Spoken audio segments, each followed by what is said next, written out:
The little girl accidentally discovered the big pot in her house. It had a kind of mysterious magic. She poured 100 pounds of corn into the pot. The corn mysteriously disappeared. The little girl didn't know. The pot was a magical tool that could travel through time and space. The corn traveled through time. It arrived at a little boy's home from 1,000 years ago. The little boy stared at the corn that appeared. His eyes immediately lit up. He hadn't had a full meal in 3 days because it was a time of war. Food resources were extremely scarce. The boy thought it was a gift from an angel. He immediately prayed to the angel for water. Meanwhile, the little girl wanted to test the pot's disappearing magic again. She decided to run another experiment. So she turned on the faucet, but no matter how much water she poured in, the water inside the pot kept vanishing. The little girl left angrily. On the other side, the boy looked at the water that had appeared. He happily thought that his soldiers and people were saved. That's right.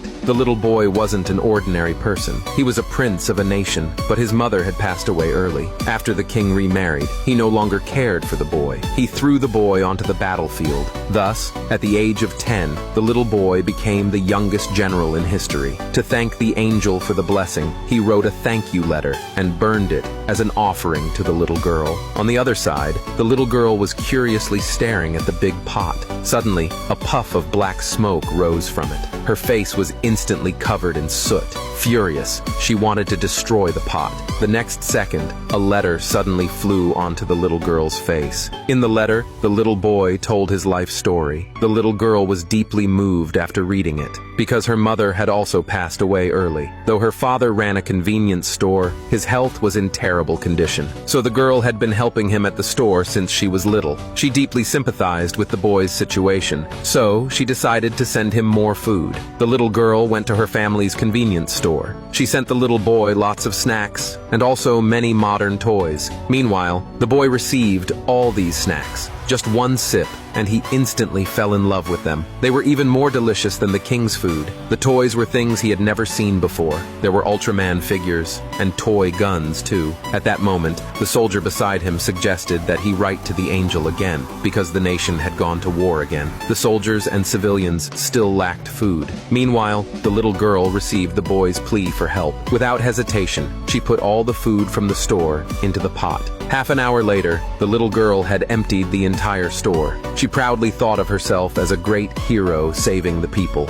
Until her father returned to the store. He was shocked to see the empty shelves. "Where did everything in the store go?" he asked. The little girl felt a bit guilty. She said she had sold them to people from 1,000 years ago. Her father angrily scolded her for being foolish. He insisted that someone must have tricked her. But the next second, a burst of gold and jewels suddenly came out of the pot.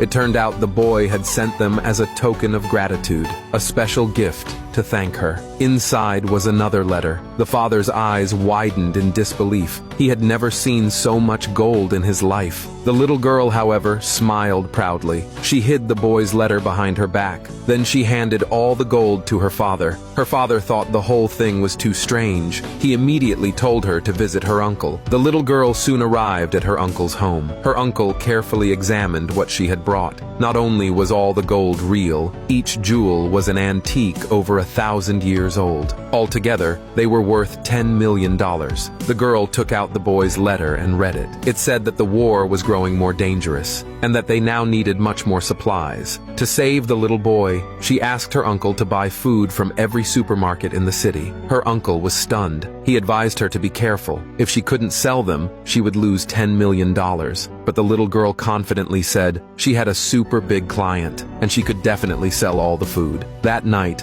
the girl sent a letter to the boy. She told him that a large batch of supplies would arrive the next day, and to be ready. But the little boy never expected that early the next morning, a crowd of beggars suddenly appeared outside his home. They all accused him of being incompetent and of stealing food from the people as a prince. Facing the malicious accusations, the boy calmly refuted their charges. At that moment, the queen of the nation suddenly arrived. It turned out that the queen was his stepmother. She wanted her own son to inherit the throne, so she had plotted this beggar's uprising. As soon as she arrived, she accused the boy of embezzling food and declared that he should be thrown into prison. But the little boy wasn't afraid of her. He ordered his men to place the big pot in the middle. The next second, the pot suddenly produced produced thousands of pounds of grain. Then the boy charged the queen with slandering the prince and ordered her to kneel and apologize to him. Although the queen was unwilling, she was afraid the angel who provided the grain would punish her, so she knelt down in humiliation.